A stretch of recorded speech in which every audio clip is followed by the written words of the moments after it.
Hi అండి, నమస్తే. ఎండాకాలం వచ్చిందంటే చాలు అందరూ వడియాలు పచ్చళ్ళు పెడుతూ ఉంటారు కదా. అయితే ఈసారి సమ్మర్ సీజన్లో ఇలా ఒక్కసారి వడియాలు పెట్టి చూడండి. చాలా చాలా టేస్టీగా క్రిస్పీగా అయితే అక్కడక్కడ కారం తగులుతూ మసాలా లాగైతే చాలా చాలా టేస్టీగా ఉంటాయి. ఇలా ఒక్కసారి కారపొడి తయారు చేసుకొని వడియాలు అయితే పెట్టుకోండి. ఇంతకుముందు మీరు ఎన్నిసార్లు వడియాలు చేసినా కానీ ఈ టేస్ట్ అయితే వచ్చుండదు, నాది గ్యారంటీ. చాలా చాలా టేస్టీగా వస్తాయి.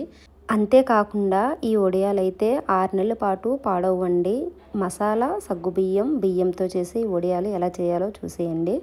ఒక గిన్నెలో 1 కప్పు సగ్గుబియ్యం, తర్వాత 3 కప్పులు నీళ్ళైతే తీసుకోవాలండి. 3 కప్పులు నీళ్ళు వేసుకున్న తర్వాత ఇవి రేపు చేసుకుంటామనేసరికి ఈరోజు నైటే నానబెట్టి ఉంచుకోవాలి. 1 కప్పు సగ్గుబియ్యానికి 1 కప్పు రేషన్ బియ్యం అయితే తీసుకోవాలి. 1కి 3 సార్లు ఈ బియ్యాన్ని శుభ్రంగా కడిగేసి 2 కప్పుల నీళ్ళైతే పోసుకోవాలి. అయితే నేను ఇక్కడ రేషన్ బియ్యాన్ని తీసుకుంటున్నాను.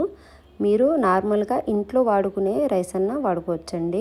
ఇవి కూడా సేమ్ సగ్గుబియ్యం నానబెట్టేసి మూత పెట్టి పక్కనైతే ఉంచుకోవాలి. రాత్రంతా నానిన తర్వాత అయితే ఇలా నానిపోయాయి కదా, ఈ బియ్యాన్ని నీళ్ళు మొత్తం ఉంపేసుకొని ఒక మిక్సీ జార్లో అయితే వేసేసుకోవాలండి.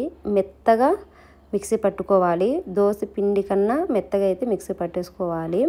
2 సగ్గుబియ్యం రెండింటిని మిక్సీ పట్టొద్దండి.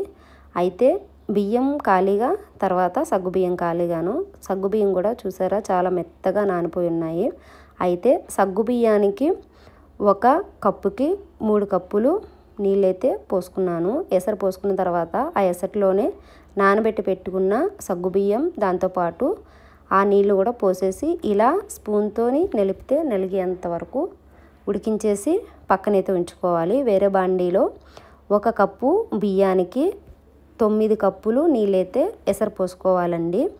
అయితే ఇలా ఎసరు పోసుకున్న నీళ్ళని స్టవ్ మీద పెట్టి మూత పెట్టి మరిగించుకోవాలి. అప్పటిలోగా మసాలా కోసం వేరే బాండీలో ఒక 7-8 ఎండుమిరపకాయలు వేయించుకోవాలి. 1 స్పూను ధనియాలు, అవి కూడా వేయించేసి పక్కన ఉంచుకోవాలి. ఇలా వేగిన తర్వాత అయితే పక్కన ఉంచేసుకోవాలి. అదే బాండీలో 2 స్పూన్లు నువ్వులు, 1 స్పూను జీలకర్ర వేసి దీన్ని కూడా దూరగా ఫ్రై అయ్యేలాగా అయితే వేయించేసి పక్కన ఉంచుకోవాలి.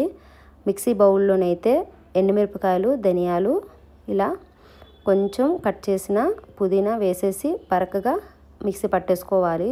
నేను చూపించినట్టుగా మిక్సీ పట్టుకున్న తర్వాత సేమ్ మిక్సీలో ముందే వేయించుకున్న జీలకర్ర, నువ్వులు కూడా వేసేసి లైట్గా ఒక పల్స్ ఇచ్చి తీసేయాలి వెంబటే. ఇలా చూడండి, అక్కడక్కడ నువ్వులు, తర్వాత ధనియాలు, కారపొడి, జీలకర్ర అన్నీ అక్కడక్కడ తగిలేలాగా లైట్గా మిక్సీ పట్టుకోవాలండి.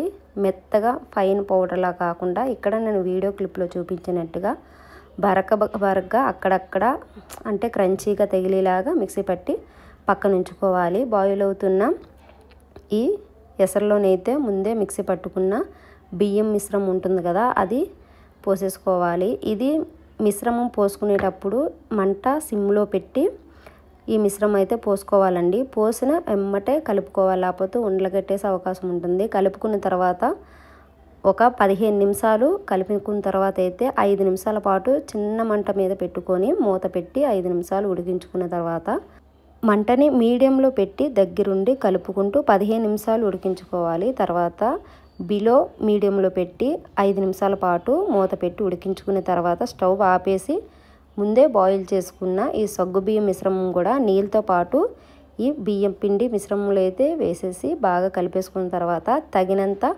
సాల్ట్ వేసుకొని అడ్జస్ట్ చేసుకోవాలి. ఒకసారి బాగా కలిపి సాల్ట్ సరిపోయిందో లేదో చూసుకొని, ఒకవేళ సరిపోకపోయినట్టయితే ఇంకా సాల్ట్ వేసుకొని కలుపుకోవాలండి. ఇప్పుడే సాల్ట్ అడ్జస్ట్ చేసేసుకోవాలి.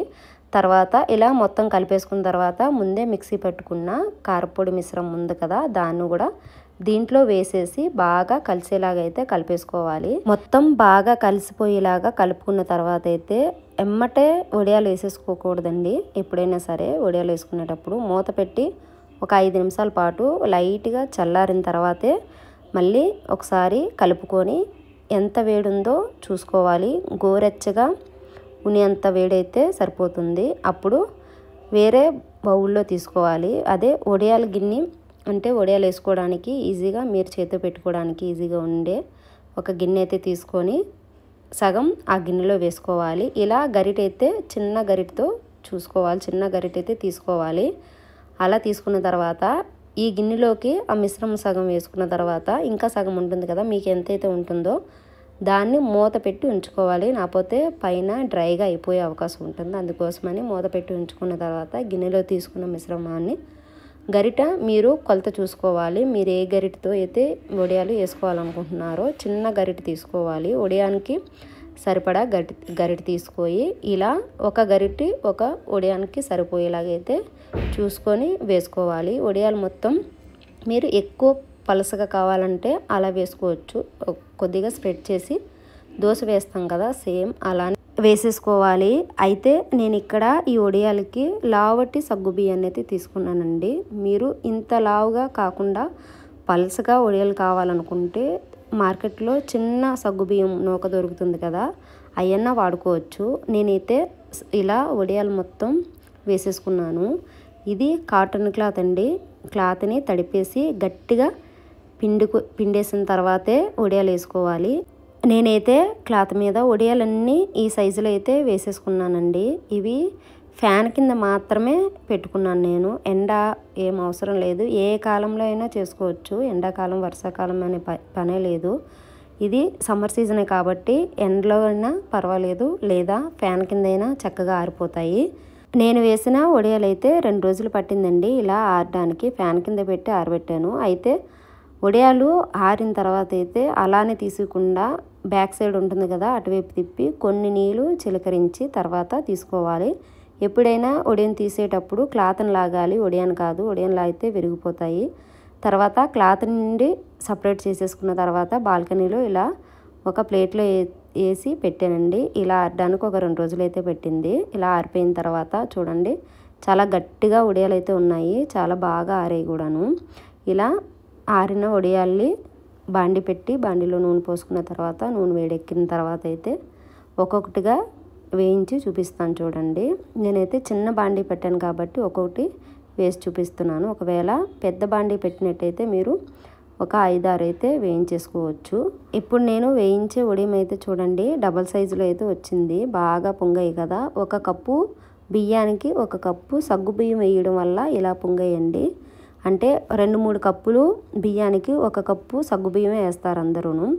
ఇలా ఒక్కసారి చేసి చూడండి, చాలా చాలా టేస్టీగా వస్తాయి. దాంతోపాటు క్రంచీగా కూడా ఉంటాయి. దీంట్లో వేసిన ధనియాలు నువ్వుల వల్ల పంట కింద పడుతూ చాలా టేస్ట్ అనిపిస్తాయి. పప్పుచారు, సాంబారు, రసంతో పాటు భలే ఉంటాయండి. ఒకసారి ట్రై చేయండి. మీకు ఎలా కుదిరిందో కామెంట్ చేయండి. వీడియోకి లైక్ కొట్టి ఛానల్ని సబ్స్క్రైబ్ చేసుకోండి.